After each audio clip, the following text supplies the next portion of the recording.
नमस्कार, मैं हूं सुमन श्रुति और आप देख रहे हैं यूसीएन न्यूज़ पर हमारी खास प्रस्तुति। आज देश में जो हालात हैं उससे कोई भी अनजान नहीं है। भारत और पाकिस्तान के बीच जारी इस तनाव में कई ऐसे पहलू हैं जो बहुत महत्वपूर्ण हैं। आज हम बात करेंगे पाकिस्तान की आर्थिक स्थिति के बारे में। पाकिस्तान का वो हाल है जहां आज देश की सरकार आटा चावल के लिए विदेशों से मदद मांगने की नौबत में है, वहीं दूसरी तरफ वही सरकार भारत के साथ युद्ध करने की तैयारी में है। अब सवाल ये उठता है कि क्या पाकिस्तान अपनी जनता की ज़रूरतों को समझ पाएगा या फिर अपने सैन्य खर्चों में पूरी अर्थव्यवस्था को दांव पर लगाए रखेगा। पाकिस्तान की आर्थिक स्थिति इस तरह खराब हो चुकी है कि उसे हर साल नए कर्ज की ज़रूरत होती है।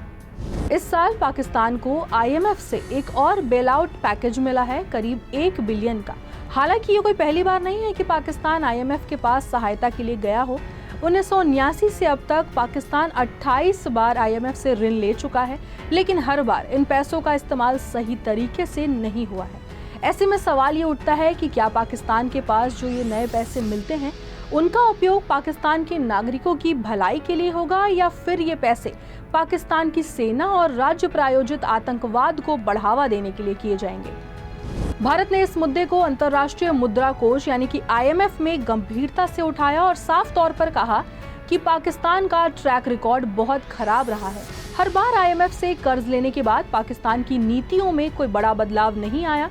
पिछले 5 सालों में पाकिस्तान ने आईएमएफ से 4 बार बेल आउट लिया, लेकिन न तो पाकिस्तान की अर्थव्यवस्था में सुधार हुआ और न ही वहां की राजनीतिक स्थिति में कोई स्थिरता आई। भारत ने कहा कि पाकिस्तान की सेना का नागरिक प्रशासन पर गहरा नियंत्रण है और ये स्थिति आर्थिक सुधारों को लागू करने में सबसे बड़ी बाधा है। पाकिस्तान की सेना जो पहले ही देश की राजनीति में अत्यधिक हस्तक्षेप कर रही है, अब पाकिस्तान की विशेष निवेश सुविधा परिषद में भी प्रमुख भूमिका निभा रही है। भारत ने हाल ही में पाकिस्तान को वित्तीय सहायता देने के आईएमएफ के प्रस्ताव पर वोटिंग में हिस्सा नहीं लिया। हालांकि इसका मतलब किसी प्रकार की अनिच्छा नहीं थी। दरअसल आईएमएफ की प्रक्रिया में ना वोट देने का विकल्प नहीं होता, इसीलिए भारत ने अनुपस्थित रहकर अपना विरोध दर्ज कराया। अब जानते हैं आईएमएफ में निर्णय लेने की प्रक्रिया क्या होती है। आईएमएफ की कार्यकारी बोर्ड में 25 निदेशक होते हैं जो अलग अलग देशों या देशों के समूहों का प्रतिनिधित्व करते हैं। ये बोर्ड दैनिक कार्यों, विशेष रूप से ऋण स्वीकृति जैसे निर्णयों को संभालता है। संयुक्त राष्ट्र के विपरीत, जहां प्रत्येक देश के पास एक समान मत होता है, आईएमएफ में मतदान अधिकार सदस्य देशों की आर्थिक स्थिति के अनुसार तय होते हैं। उदाहरण के लिए अमेरिका जैसे देशों के पास असमान रूप से अधिक वोटिंग शेयर होता है। सामान्यतः आईएमएफ निर्णय आम सहमति से लेता है। जब वोटिंग की जरूरत होती है तो नियमों के तहत ना का विकल्प नहीं होता। निदेशक या तो पक्ष में वोट कर सकता है या फिर अनुपस्थित रह सकते हैं। अब बात करते हैं पाकिस्तान की सैन्य प्राथमिकताओं की। पाकिस्तान का सैन्य खर्च इतना अधिक है कि वो अपनी जनता की बुनियादी जरूरतों को भी पूरा करने में नाकाम रहता है।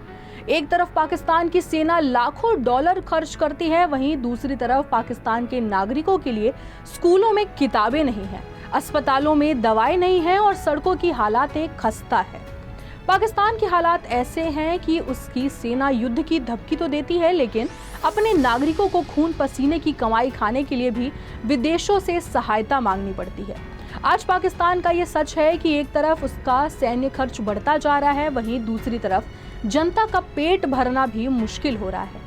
पाकिस्तान के वित्त मंत्रालय का ट्विटर अकाउंट भी इस समय खूब चर्चा में है। हाल ही में पाकिस्तान ने सोशल मीडिया पर एक ट्वीट किया जिसमें भारत द्वारा होने वाले नुकसान और शेयर बाजार के संकट का जिक्र था और वर्ल्ड बैंक से मदद की गुहार लगाई थी।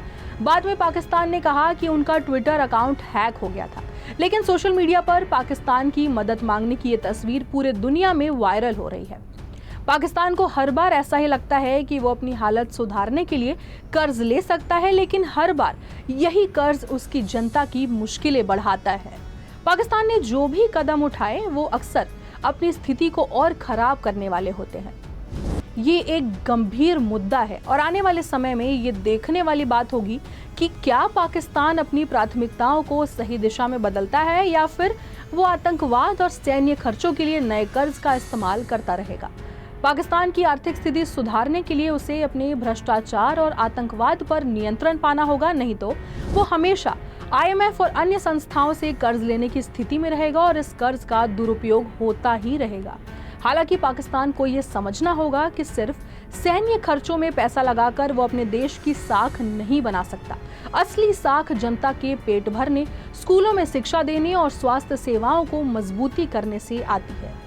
आज के दिन में बस इतना ही। कल फिर मिलेंगे ऐसी ही किसी खास पहलू पर आपका ध्यान आकर्षित करने के लिए। तब तक बने रहिए हमारे साथ और देखते रहिए UCN न्यूज़। धन्यवाद।